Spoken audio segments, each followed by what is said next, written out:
অতএব ব্রেটেন উডসে 1944 সালে United states আনুষ্ঠানিকভাবে ব্রিটেনের সিংহাসন দখল করে। এরপর 1971 এসে ডলার স্ট্যান্ডার্ড শুরু হয়, কারণ ইউনাইটেড স্টেটস ক্ষমতা পাওয়ার পর ইচ্ছে মতো ডলার প্রিন্ট করতে থাকে। ব্রেটেন উডস সিস্টেমে সেখানে কোনো রিজার্ভ রেশিও প্রতিষ্ঠিত ছিল না। সেখানে স্পষ্ট করে বলা ছিল না যে কতটুকু স্বর্ণের বিপরীতে কি পরিমাণ ডলার ছাপানো যাবে। ফলে ডলার ছাপানোর ছাপাখানা ছিল লাগাম ছাড়া। ডলার ছাপানোর এই লাগামহীন ক্ষমতা পাওয়ার পর ইউনাইটেড স্টেটস ডেফিসিট স্পেন্ডিং শুরু করে, অর্থাৎ আয়ের চেয়ে ব্যয়ের পরিমাণ বাড়িয়ে দেয়া।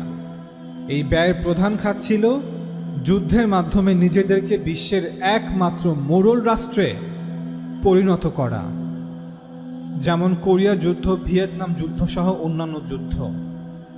ইউনাইটেড স্টেটস এভাবেই কারেন্সি সাপ্লাইকে এক্সপেন্ড করতেই থাকে, সার্কুলেশনে কাগজের ডলার অ্যাড করতেই থাকে এবং সারা পৃথিবীতে সেই মূল্যহীন ডলার এক্সপোর্ট করতেই থাকে। অতঃপর 1960 সালে চার্লস ডি গল, যিনি তৎকালীন ফ্রান্সের প্রেসিডেন্ট ছিলেন, তিনি বুঝতে পারেন যে ইউনাইটেড স্টেটস পাকা মাঠে গোল দিচ্ছে এবং দিনের আলোতে নির্লজ্জভাবে জালিয়াতি করছে। অর্থাৎ এই ডলারগুলো শুধুই কাগজ। আমেরিকার কাছে ডলার সমমূল্যের গোল্ড নেই, যা ডলারকে কনফিডেন্স দিচ্ছে। তিনি ন্যাশনাল অ্যাসেম্বলিতে বলেন, অনেক দেশ এখন এটাকেই নীতি হিসেবে গ্রহণ করে নিয়েছে যে ডলার স্বর্ণের মতোই মান রাখে। আমেরিকা তাদের স্বার্থ রক্ষায় তাদের ব্যালেন্স অফ পেমেন্টসের ব্যবধানকে নিষ্পত্তির জন্য তারা ফেডারেল রিজার্ভকে ব্যবহার করে ডলার ঋণ হিসেবে গ্রহণ করছে বিনামূল্যে, অন্য দেশগুলোর ক্ষতি করে। কারণ তাদের ঋণ তারা ডলার দিয়ে পরিশোধ করছে, অথবা ঋণের একটি অংশ যা তারা নিজেদের ইচ্ছে মতো প্রিন্ট করছে। আমরা এমন মনিটারি বেজ চাই যেখানে কোনো বিশেষ একটি দেশের চিহ্ন থাকবে না। তিনি আরও বলেন, প্রশ্ন হচ্ছে কোন বেজ? তিনি নিজেই উত্তরে বলেন, আমরা আর অন্য কোনো বেজ বা স্ট্যান্ডার্ড ক্রাইটেরিয়া দেখছি না স্বর্ণ ছাড়া।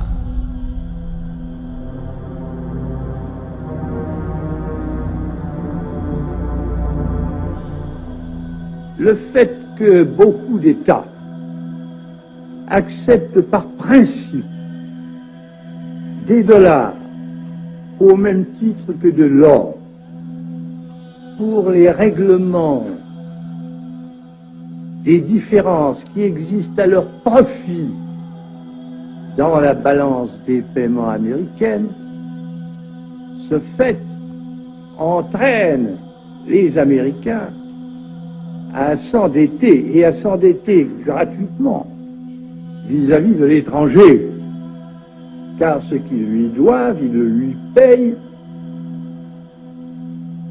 tout au moins en partie, avec des dollars qu'il ne tient qu'à eux d'émettre.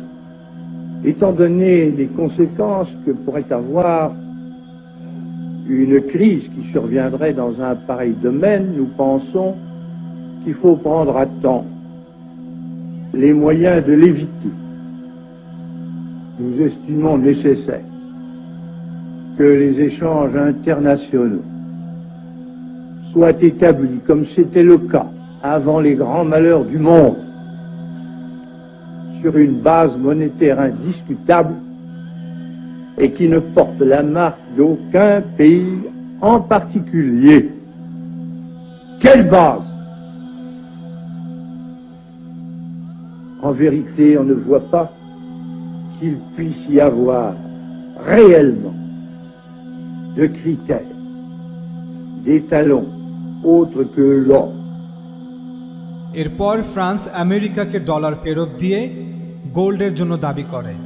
তাদের দেখা দেখি ব্রিটেন, জার্মান ও অন্যান্য কিছু দেশও গোল্ড চাইতে থাকে। সে সময় ইউনাইটেড স্টেটস তার মোট গোল্ড রিজার্ভের প্রায় 50% হারায়, অর্থাৎ 1959 থেকে 1971 পর্যন্ত। এখন ইউনাইটেড স্টেটস বুঝতে পেরেছে যে তাদের খেলা প্রায় শেষের দিকে। অতঃপর নিজেদের চুরি ঢাকতে প্রেসিডেন্ট নিক্সন বাধ্য হয় গোল্ড স্ট্যান্ডার্ড বা স্বর্ণমান বাতিল ঘোষণা করতে। অন্যথায় ইউনাইটেড স্টেটসের কাছে শুধু কাগজের ডলারই পড়ে থাকবে। অতঃপর 1971-এর 15ই আগস্ট সেই কুখ্যাত ঘোষণা আসে, যেখানে প্রেসিডেন্ট নিক্সন বলেন, আমি সেক্রেটারি জন কানালিকে নির্দেশ দিয়েছি যাতে করে তিনি স্বল্পকালীনভাবে ডলার থেকে গোল্ড রূপান্তর প্রক্রিয়া বন্ধ রাখেন, যাতে করে মনিটারি স্ট্যাবিলিটি এবং ইউনাইটেড স্টেটসের স্বার্থ রক্ষা হয়। আমরা খুব শীঘ্রই প্রয়োজনীয় ব্যবস্থা এবং সংশোধন নিয়ে আসব, যাতে করে দ্রুত নতুন ইন্টারন্যাশনাল মনিটারি সিস্টেম তৈরি করা যায়। The strength of a nation's currency is based on the strength of that nation's economy. And the American economy is by far the strongest in the world. Accordingly, I have directed the Secretary of the Treasury to take the action necessary to defend the dollar against the speculators. I have directed Secretary Connally to suspend temporarily the convertibility of the dollar into gold or other reserve assets, except in amounts and conditions determined to be in the interest of monetary stability and in the best interest of the United States. তার সেই ঘোষণাকৃত স্বল্পকালীন সময় বোধহয় এখনও শেষ হয়নি। অর্থাৎ আমরা চুরি করেছি, তবে আমাদের বিচার করা যাবে না। আমরা চোর, তবে আমাদের চোর বলা যাবে না। আমরা কথা দিয়েছি, তবে আমরা তা পালন করতে বাধ্য নই। অতএব এখন থেকে আর কোনো কারেন্সি দিয়ে গোল্ড ক্লেম করা যাবে না, ডলার দিয়েও না। এবং সেই দিন থেকে ডলার সহ পৃথিবীর সকল কারেন্সি ফিয়াট কারেন্সি হয়ে যায়, অর্থাৎ এমন কারেন্সি যার পেছনে শুধুই বাতাস। পুরো বিষয়টি যেন একটি তাসের ঘরের মতো, যে কোনো সময় তা ভেঙে পড়তে পারে। যখন কারেন্সির পেছনে স্বর্ণ ছিল, তখন আপনার কারেন্সির একটি সিকিউরিটি ছিল, কিন্তু এখন স্বর্ণ মোটেও নেই যা আপনাকে নিরাপত্তা দিবে এই কাগজের অর্থের বিপরীতে। অতএব ইউনাইটেড স্টেটস 1970 থেকে 1973 পর্যন্ত সেই জাদুর ছড়ি খুঁজছিল, যা এই তাসের ঘরকে আরও অনেক দিন টিকিয়ে রাখবে। অবশেষে তারা সেই জাদুর ছড়ি পেয়েও গেল। তবে এজন্য আমাদের আরেকটু ইতিহাস জানতেই হবে। সময় অক্টোবরের 1973 সাল। 1967 6 দিনের যুদ্ধে হারার পর ইসরায়েল কর্তৃক দখলকৃত অঞ্চল পুনর্দখলের জন্য মিশর এবং সিরিয়া ইসরায়েলি বাহিনীর উপর 1973 সালে দুই দিক হতে হামলা চালায়। যুদ্ধের পূর্বেই সৌদি আরবের কিং ফাইসাল ঘোষণা দিয়েছিলেন যে যদি সেই যুদ্ধে ইসরায়েলের গোলাম ইউনাইটেড স্টেটস ইসরায়েলকে সহায়তা করে, তবে তারা সকলে, অর্থাৎ তৎকালীন ওপেক সদস্য দেশ সৌদি আরব, কুয়েত এবং লিবিয়া অয়েল এমবার্গো অর্থাৎ তেল নিষেধাজ্ঞা জারি করবেন। সেই শর্ত ভঙ্গ করার কারণে কিং ফাইসাল ঠিকই অয়েল বয়কটের ডাক দেন। এই অয়েল এমবার্গোর টার্গেট ছিল United states, United kingdom, Netherland, Japan, Portugal, south Africa সহ অন্য কিছু দেশ। এই বয়কটের ফলে তেলের বাজারে আগুন লেগে যায়। এক লাফে তেলের দাম 400% বেড়ে যায়। যেখানে পার ব্যারেল অয়েল $3 ছিল, তা বেড়ে $12 গিয়ে পৌঁছে। সেই সময়টাকে বলা হয় অয়েল ক্রাইসিস বা অয়েল শক।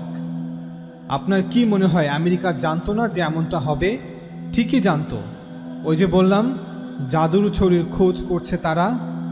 আরবরাও অবাক এই দাম বৃদ্ধিতে। আর এই সময়টার জন্যই বোধহয় ইউনাইটেড স্টেটস অপেক্ষা করছিল। অতঃপর হেনরি কিসিঞ্জারকে সৌদি আরবে পাঠানো হয়। সেখানে পৌঁছে এমন একটি চুক্তি হেনরি কিসিঞ্জার করতে সক্ষম হয় যা পৃথিবীর ইতিহাসে অন্যতম গুরুত্বপূর্ণ একটি চুক্তি। আর এটাই সেই জাদুর ছড়ি। সেই চুক্তির কারণেই তেলের মহাসমুদ্র বিশাল স্বর্ণের পাহাড়ে পরিণত হয়েছে। স্বর্ণের পাহাড়, জি স্বর্ণের পাহাড়। এখন আর প্রকৃত স্বর্ণের প্রয়োজন নেই। জানেন কি করেছে কিসিঞ্জার? কিং ফাইসাল তার সাথে একমত হয় যে সৌদি আরব এখন থেকে শুধুমাত্র ডলার এবং ডলারেই তেল বিক্রি করবে। সোনা, চাঁদি, হীরা, মানিক নিয়ে গেলেও আর কাজ হবে না, শুধুমাত্র US ডলার। আর তখনই জন্ম নেয় পেট্রোডলার সিস্টেম, এমন এক স্বর্ণের পাহাড় যা এখনও টিকে আছে। যদিও এই চুক্তিটি এখনও গোপন আছে, তবুও আমরা যা বুঝতে পারি তা হল আমেরিকা এই চুক্তির বিনিময়ে অফার করেছে সীমাহীন ডলার, প্রফিট এবং সাউদি রাজ পরিবারের নিরাপত্তা এবং তাদের ক্ষমতার নিশ্চয়তা। এভাবেই ডুবতে থাকা ডলার আবার জেগে ওঠে, ডলারের চাহিদা আবার বেড়ে যায়।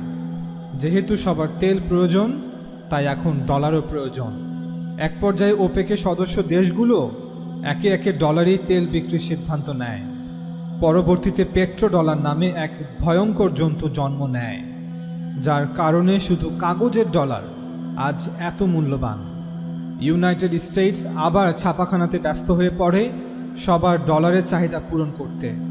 সকল দেশের অর্থনীতি তেল নির্ভর, অতএব সকল দেশের অর্থনীতি ডলার নির্ভর। আর আমেরিকা তো বসেই আছে কাগজের ডলার ঋণ দেওয়ার জন্য, ওয়ার্ল্ড ব্যাংকের মাধ্যমে, IMF এর মাধ্যমে, তাও আবার সুদে। এর চেয়ে ভালো ধান্দা আর কি হবে? ইউনাইটেড স্টেটস আজ বিশ্ব মোড়ল এই পেট্রো ডলারের তেলেসমাতির কারণেই। 2020 সালে যাদের শুধুমাত্র মিলিটারি বাজেটই ছিল $721 বিলিয়ন, না হলে বিশ্ব মোড়ল টিকে থাকবে কিভাবে? এবং তাদের বর্তমান জাতীয় ঋণের পরিমাণ $21 ট্রিলিয়ন। তবে এই বিশাল বেলুন একদিন ব্লাস্ট হবেই।